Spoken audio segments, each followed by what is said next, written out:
Hi, I'm Michael Gadler. And hey, I'm Kate Perdoni. Welcome back to Arts District from Rocky Mountain PBS. A hammer, chisel, file, and the purest marble stone unlike any in the world. I didn't know there was actually a town in Colorado called Marble. Oh, but there is, Kate. Oh, but there is. And it got its name from this naturally occurring stone. Marble from Marble was used to make the pillars of the Lincoln Memorial in Washington, D.C. And this town comes alive every summer for this hands-on event. Arts District producer Dan Garrison from Grand Junction takes us there.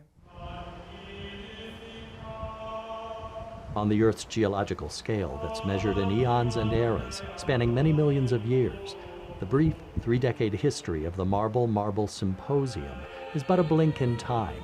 And yet, what's as enduring as the luminous Colorado Yule marble that sculptors come from all over the world to carve is the seismically moving sense of place, embrace of family, and pursuit of beauty that casts its spell of marble magic. What I love about this marble is the translucency of the stone. You could see into the stone. You could see the crystalline structure. It's the most magnificent marble. It's the whitest, purest. It has a gold vein.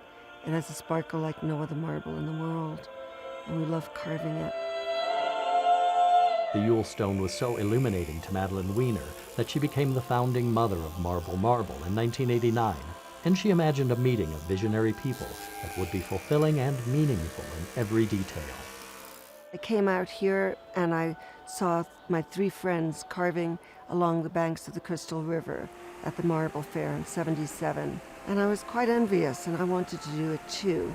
And that planted the seed to come up here and carve in the woods with my friends. We're moving the light around in the shadow, and that is... We named it Marble Symposium because I didn't want it to seem like a quick little workshop. I needed a bigger word. Symposium is a gathering of people and minds where they're sharing ideas. So we're Marble Symposium. Madeline has been called to sculpt ever since she was a young artist in New York City, where she was struck by the sound of stone being worked in another studio. I could listen to the rhythm of the hammer and the chisel and the file. And I always heard that shh, shh, shh, shh from the file and the ta-tap, ta-tap, ta-tap of the hammer and the chisel. And I was so fascinated and drawn to it, I had to carve stone. And she began in a traditional manner that a Renaissance man like Michelangelo would recognize, until she met some modern tool guys and found more power.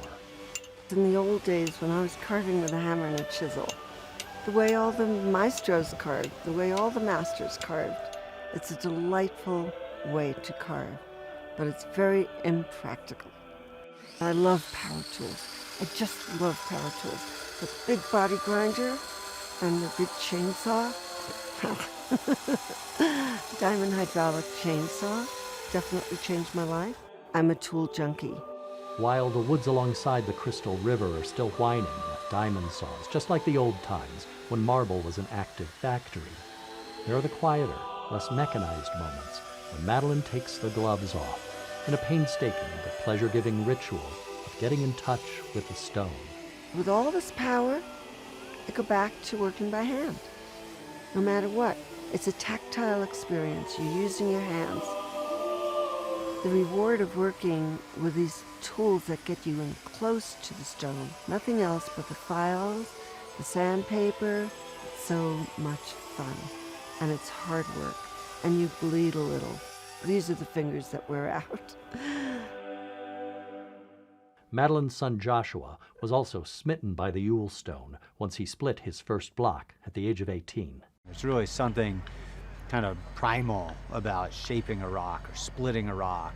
And when it splits, you can hear it tear. You can hear the really just exceptional sound, this hollow when it opens up. And it just totally lit me up for it. Once I started to refine a stone, I just was absolutely captivated. I knew that I had a lifetime of work to figure out with the material.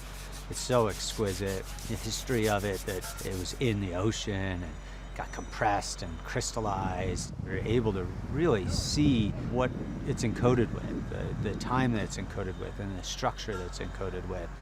To be working it, to be chiseling it, to cut it, to refine an edge is really an exquisite sensation for the artist. And the artists who discover Marble Marble return again and again for as long as the Yule keeps revealing its exceptional secrets. I see the same faces year after year and new faces. And the new faces ultimately become the old faces. People keep coming here until they just can't. Marble magic, it's fantastic. I mean, we have like a 80% return rate. This stone is much harder carved, more difficult to carve. Once you know how to do it, it's as strong as any stone in the world. But you have to learn about this stone, which is why we're here. We bring a body of people together from all over the world. They come for this marble. All the Yule stone that's been millennia in the making, mined for more than a century, left in remnants throughout this forest of marble, continues to inspire a procession of sculptors, along with more generations of Madeline's family, to free and give light to so many inner visions and hidden figures, quite magically. I could see it going up to marble 35, marble 40 if I live that long. I could see it going on infinitely. And coincidentally, my son Joshua is a sculptor. And he and his wife are going to step into my shoes. I am excited about being involved with Marble Marble for the rest of my life. I've been coming for 24 years out of 42, and my kids have grown up here. I have enough marble on this property to carve for 2 lifetimes easily. Easily. As long as we have people interested in carving stone, we'll keep going with Marble Marble.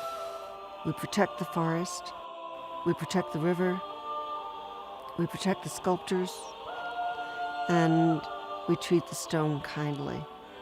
And I think that that's part of the magic. My favorite segments in Arts District are the ones that make me want to go where the artists are and do what the artists are doing. I've never really thought about carving marble, but it looks so serene. I really want to give it a try. We should both give it a try. Let's do it. I like serenity. Need a little of that in my life. The Marble on Marble Symposium continues each summer. Check out the link on your screen for all the details, and you can learn more about the town of Marble.